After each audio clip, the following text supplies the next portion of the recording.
Kim at Paulo, kinongratulate ni Ogie Alcacid. Bakit kaya?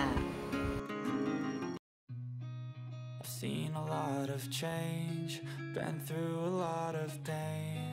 Some things are not the same as they were a year ago, but all will be okay.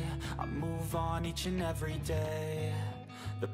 Hindi talaga matatapos ang isang show na Showtime kapag hindi nabubunot ang pangalan ng TV host actress na si Kim Chiu.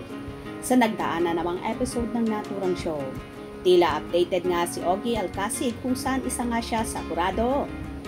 Nahingan kasi ng mga co-host ni Kim ang singer-composer na kung bike daw si Kim, ano ito at bakit?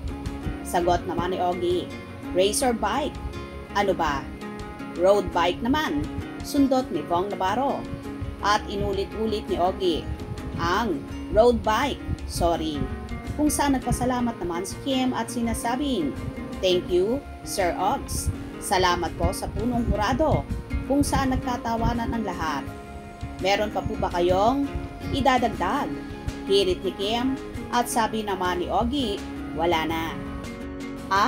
Congratulations sa inyo. Kung saan unang itinuro si Kimi ni Sir Ogs at sabay bawi.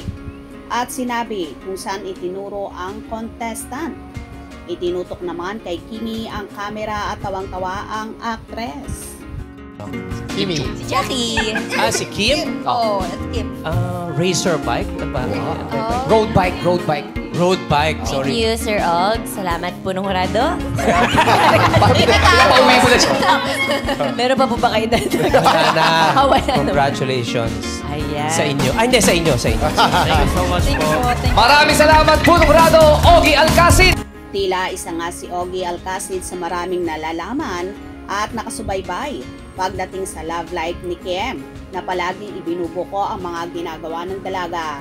Kung saan palagi nga nitong nakakasama ang napapabalitang kasintahan na niyang si Paolo Abilino na ayaw pa mang umamin sa publiko. Pero halata mong may something special na sa kanilang dalawa kaya lalong tumitibay ang samahan ng Kim Pao. Hindi naman maikakaila ang relasyon ng dalawa base na rin sa ikinikilos at galawan nila. Lalo pat palagi nga silang magkasama ngayon sa pag-gym, pag-jogging at sa pagbabike na rin. Kung saan sinasabing, binilhan pa nga ni Paulo ng pink na bike si Kim, kung saan nakakalula ang presyo nito at umabot nga ng 1.3 million pesos. Dahil ito daw ay customized na siyang lalong nagpamahal. Ayon pa nga sa ilan na sobra daw talagang galante si Paulo kapag si Kimi na ang bibigyan ng regalo at hindi ito nagdadalawang isip kahit pa sabihing mahal ito dahil hindi naman masusukat at batayan ang mga mamahaling gamit or pera sa totoong pagmamahal niya kay Chinita Princess. O diba, mapapasana all ka na lang talaga at saan kaya ba makakahanap ng jawang ganito?